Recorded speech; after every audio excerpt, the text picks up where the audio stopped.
to Before You Tank, thriving in an industry that sucks. We say it sucks because 98% will fail. Our mission is to make sure you don't. Hi, everybody. Welcome back. We are going to talk about an interesting topic today. We love this. We hear this happen. An inventor will come and say, I have the best product and there is absolutely no competition. I am going to own the market. I'm going to make billions of dollars. And you can see Blanca, oh man. If there's no competition, usually there's a reason there's no competition. So I always used to say, if you had a killer tiger whip, so imagine you're in there and you're training the cats and you have this whip and it goes poof and the cat jumps and does backflips. That would be an amazing product. But like, who's buying that, right? What were the two guys that used to get in with the whips and do that? And one unfortunately got maimed. So I don't even know if anybody does it anymore. So it could be the reason you have no competition is because there's no market for it. There's no need for it. Could be the reason. The other thing that could be possible is that I'm going to let you talk. I think other thing is possible is like you're not doing research right. You're missing something that your product, you're developing something, but your research is you're looking at the wrong place. Because without if you don't have competition, first thing I want to ask, okay, why? Find out why you don't have competition. Is that you're not looking right place or your product is not, you don't have the product that can go to the market? It's interesting, yeah, because when people start looking for competition, I think there's this a little bit of a fear, right? They're like, oh no, if I find a competitor out there, nobody's going to buy my product or whatever, which is not really the case, and we know that, right? And so I think sometimes we can look and we'll discount something that could really be competition and be like, oh, they're not a competitor. They do something a little differently. Oh yeah, they're not a competitor, right? Or I hear that a lot. Truly, we're like, wow, nobody does this, right? And it's like, well, maybe you should look around and see if that's because nobody's going to buy it, right? Because long term, right? Yeah, maybe somebody did the market research for you and realized it's not selling. Yeah. But I think that first area is very interesting, right? Because we can almost trick ourselves into like weeding out things that you're like, yes, if someone's going to pay for a totally different solution than yours that solves the same problem, they are competition, right? Right. And I love competition because competition educates the public. Yeah. It is so much easier to introduce a better product of something that people already know how to use, why you need it, what it's for. You already know they have a huge market, so you already know who your target market is. And then you just have to look at what they're doing and do it better, right? I love that. I encourage people to think differently about competition all the time, right? So in that case, oh, okay, well, there's all these people out there. Here's how they're already doing it. You can go and look. I mean, just to be real tactical for a minute, you can go and look at the competitors and see what the feedback is on their products or on what they're doing. And it gives you tons of opportunity to figure out, oh, here's a problem that I can solve in an area of the market that's already thousands and thousands of people are paying for this product or for this solution. Competition is healthy. I mean, you need to take advantage of competition because as you say that they have done a lot of work for you already. All you need to do is figure out that what is that one thing that you can put in your product that makes you unique. And if that one thing, one important thing about that one is if you're adding that one thing, make sure there is a market for that one. I mean, I'll give you a really good example that I had. There is there's a guy came to me and he said, I have this sort of nice box. He was using something over there, which I can find it in Amazon for $25, something like that, right? And he says, okay, I'm just going to add this and this features and I want to put it for the $20. So I was like, you probably going to compete with someone who's making parts in China, which is very cheap. You want to make something, add some new feature and you want to sell it for the cheap. Why? What makes your product better? And his answer was, because I always like that for myself. I'm like, no, that's not your own customer. You need to go out on the market and find out what real customer. You're not your own customer. Find out really there's a need or not. So use that competition so people can use it, need to use it wisely. Yeah. What competition is there. Yeah, and it's funny because it applies to more than just product, right? You can apply this in your business or services, right? Where the more complex something is, or the more high tech it is, it usually requires more education, right? If it's a complex sales you cycle, mean to educate the consumer, right? Exactly, to educate the consumer or the end buyer, right? Whether it's a long sales cycle or whether it's a highly technical product or a new innovation. And so your competitors at this point, and this is kind of where I'll shift the conversation a little bit in terms of starting to think of how are they helping you, right? And so sometimes they're out there educating the market because they're trying to solve, and you can ride on that a little bit in that maybe you don't have a huge sales force, and how do you compete with these industry leaders that do? And we'll probably talk about that in another episode. But looking at ways that they are helping you. Right. So you don't need to look at the competition as bad. Start thinking about it. How are we helping? And so I think one of the clearest examples I have of that is I used to work in an industry where we kind of used to refer to competition as competimates. It's like putting competitor and teammate together, because there were so many times that you actually had to partner because this company was really good with this technology and this company was really good with that technology. You put them together and they make a fantastic solution. And so separate companies and they're, trying to sell the similar things to different, customers. At the end of the day, sometimes they would come together and that would be the winning solution. So you said that, partnerships. Focus on competition.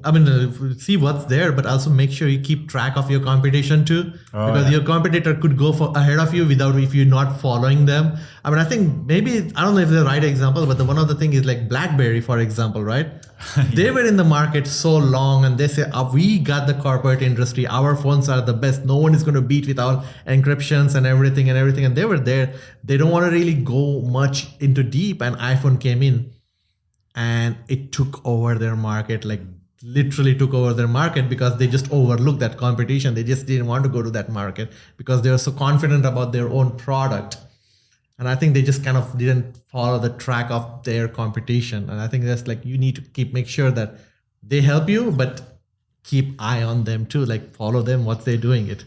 Yeah, and to look at it from a different perspective for a minute too, because we do talk about this a lot from the eyes of like the inventor, the business owner, the startup owner, right? But even looking at it from a general market, general public view, competition is what drives innovation so many times, right? Because if everybody only owned a BlackBerry, right?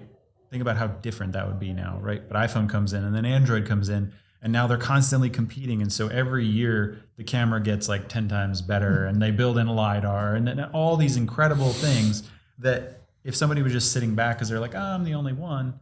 So competition is healthy, right? And it's healthy. Well, and I feel like competition is the mother of infomercials, right? Because I feel like an infomercial turns out to be a product that kind of takes a product that's already existing and doing really well and kind of tweaks it and puts it on fire really fast, right? So all of a sudden it's like everybody needs it because it's got this little bit of twist. I mean, think about the infomercials, the info products that are out there. They're always like the, dry your clothes faster or get your thing better, or you know what I mean? And so for me, I like that. I think it's innovation. And then I think the infomercial guy got really quick at saying, I'm going to blow you out of the water by just doing it this way. But I think us as consumers, we love that, right? We love looking to see what's our best buy.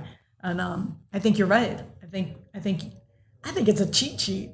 It's funny. I'll share this story that I like to throw in things for the folks that are not only coming up with a product, right? Because there's a lot of folks out there that they want to do a product, and yet maybe they're in some different area, or maybe they have a different kind of business, and they're listening to this a little bit more for inspiration, or just to kind of continue. Just the fun of it. Yeah, the fun of it, right? And so in a service-based industry, things can be a little bit different from products, right? We don't have anything to license, but competition is competition everywhere. Mm-hmm. And so early on, one of the things that I did with my company is I recognized another company in the space that they were really good at what they did, and we were really good at what we did. And there was some overlap. And so instantly you're like, oh no, overlap, they're going to steal customers. The reality is that just means we speak each other's language really well, right? Because we have this overlap. And so what I did at that time is I reached out to them because I had respected the work that they did. And I said, hey, let's find some ways to partner up and deliver just like an epic solution on some of these things. And they were like, ooh, I don't know. People are nervous, right? aren't they? Very nervous, because how many times, have somebody unfortunately been taken advantage of. In that case, to go back to some of the other topics we always hit on and kind of finding a win-win, I provided a solution that said, okay, well, how about this? I'll bring the opportunity. I'll just carve out this part for you that you're really good at.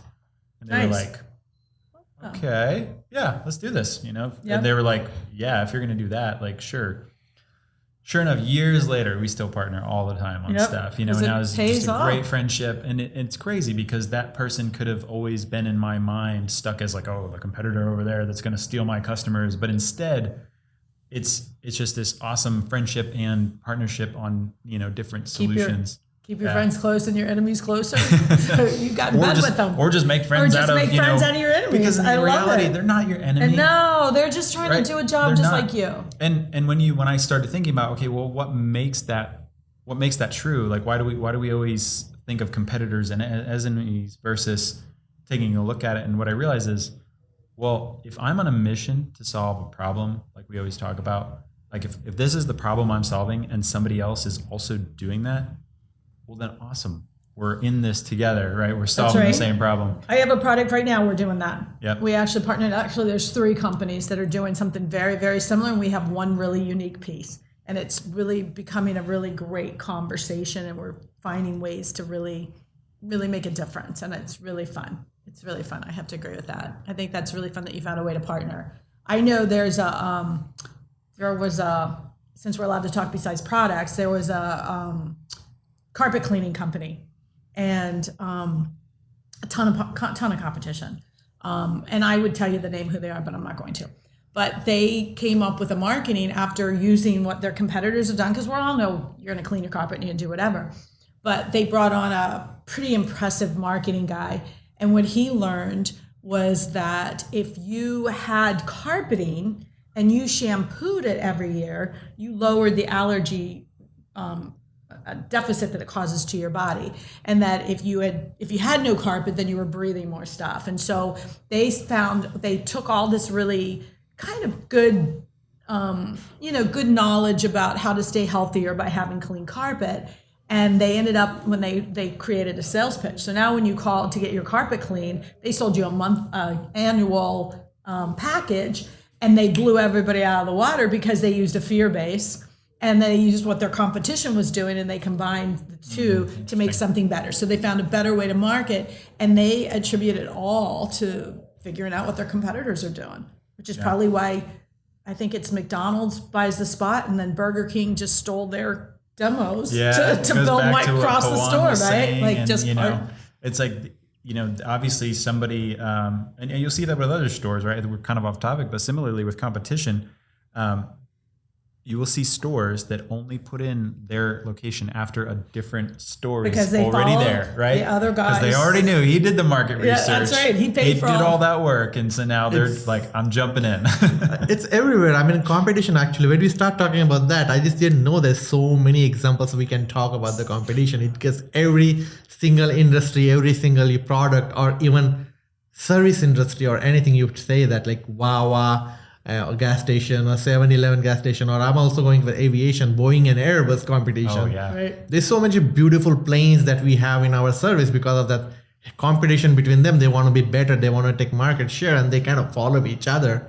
And it's just always healthy. There's so many examples on that. It really is. So give us a tip.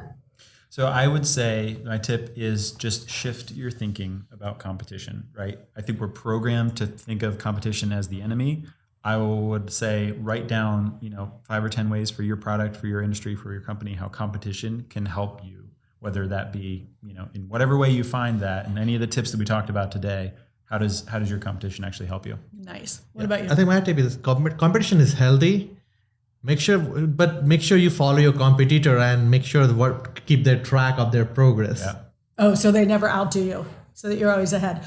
My tip is I always use my competition, but I bring a new product. So I always want to know what everybody's got, so I know how to position what I've got. So I get excited when I see competition. So I have always looked at it as my friend. So that would be my advice as well. You guys, this was a lot of fun. Write in, tell us more stuff. We're getting some great feedback. All right, you guys, thanks. See you next time.